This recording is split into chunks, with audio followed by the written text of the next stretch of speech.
بسم اللہ الرحمن الرحیم نحمدہ ونصلی علی رسولہ الکریم وعلی عبدہ المسیح الموعود۔ ملفوظات حضرت مسیح موعود علیہ الصلاۃ والسلام۔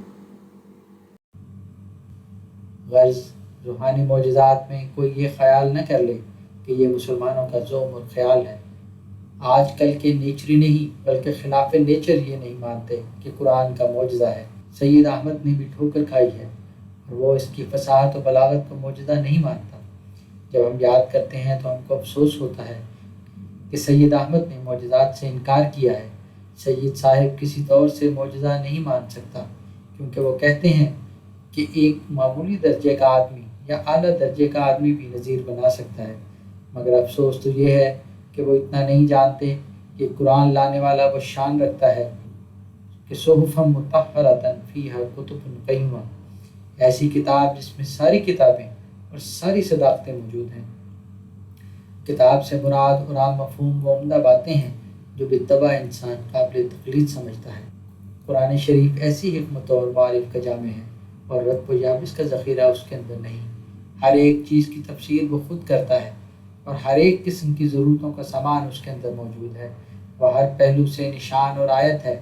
اگر کوئی انکار کرے تو ہم ہر پہلو سے اس کا اعجاز ثابت کرنے اور دکھانے کو تیار ہیں۔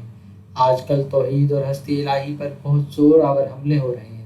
عیسائیوں نے بھی بہت کچھ زور مارا اور لکھا، لیکن جو کچھ کہا اور لکھا وہ اسلام کے خدا کی بابت ہی لکھا ہے، نہ کہ مردہ، مصلوب اور عاجز خدا کی بابت۔ ہم دعوے سے کہتے ہیں کہ جو شخص اللہ کی ہستی اور وجود پر قلم اٹھائے گا اس کو آخر کار اسی خدا کی طرف آنا پڑے گا جو اسلام نے پیش کیا ہے، کیونکہ صحیفہ فطرت کے ایک ایک پتے میں اس کا پتہ ملتا ہے اور بالطبع انسان اسی خدا کا نقش اپنے اندر رکھتا ہے۔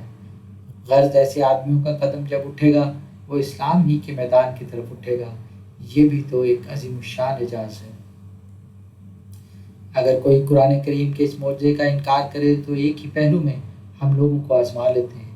یعنی اگر قرآن کو خدا کا کلام نہیں مانتا تو اس روشنی اور سائنس کے زمانے میں ایسا مدعی خدا تعالیٰ کی ہستی پر دلائل لکھے، ہم وہ تمام دلائل قرآن کریم ہی سے نکال کر دکھا دیں گے۔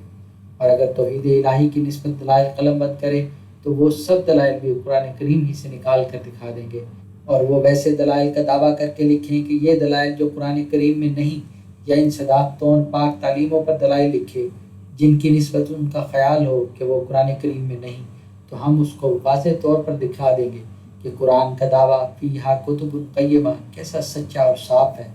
اور یہ اصل اور فطرتی مذہب کی بابت دلائل لکھنا چاہے تو ہم ہر پہلو سے قرآن کریم کا اعجاز ثابت کر کے دکھلائیں گے اور بتلا دیں گے کہ تمام صداقتیں اور پاک تعلیمیں اسی میں موجود ہیں۔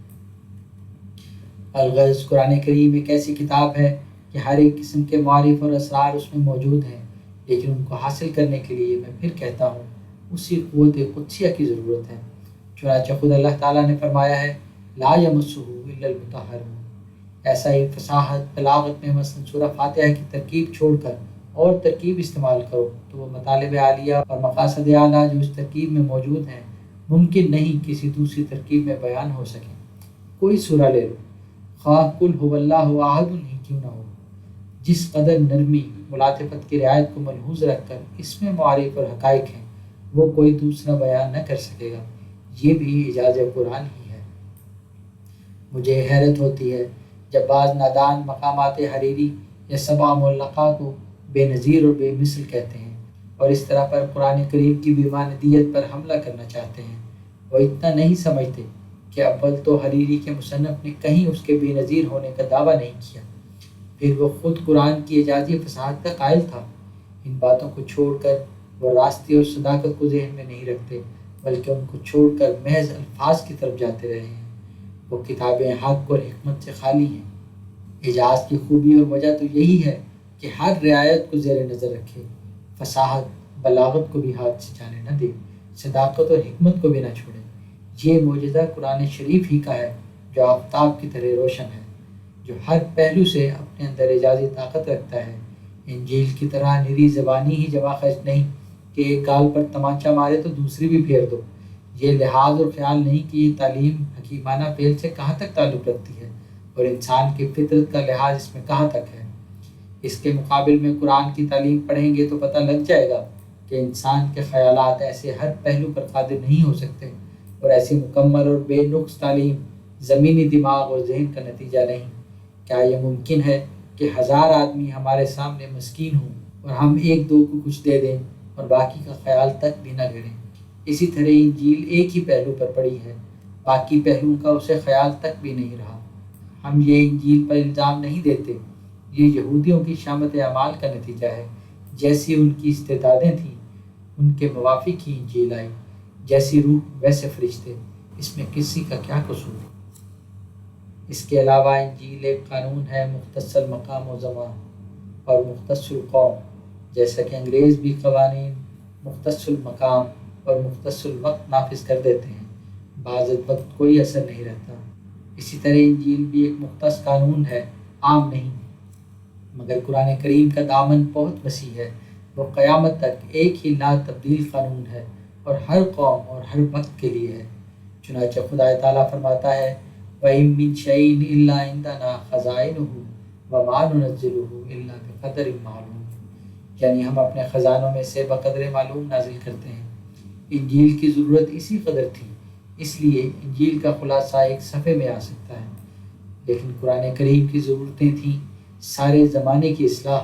قرآن کا مقصد تھا وحشیانہ حالت سے انسان بنانا، انسانی آداب سے مہذب انسان بنانا، تشریع حدود اور احکام کے ساتھ مرحلہ طے ہو اور پھر باخدا انسان بنانا۔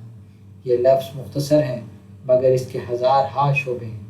چونکہ یہودیوں، طبیعیوں، آتش پرستوں اور مختلف اقوام میں بد روشی کی روح کام کر رہی تھی، اس لیے حضرت صلی اللہ علیہ وسلم نے باعلام الہی سب کو مخاطب کر کے کہا قل یا ایھا الناس انی رسول اللہ الیکم جمیعا۔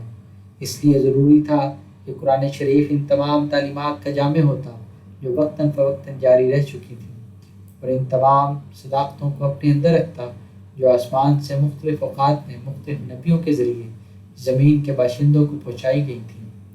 قرآن کریم کے مد نظر تمام نوع انسان تھا، نہ کوئی خاص قوم اور ملک اور زمانہ، اور انجیل کا مد نظر ایک خاص قوم تھی۔ اسی لیے مسیح علیہ السلام نے بار بار کہا کہ میں اسرائیل کی گم شدہ بھیڑوں کی تلاش میں آیا ہوں۔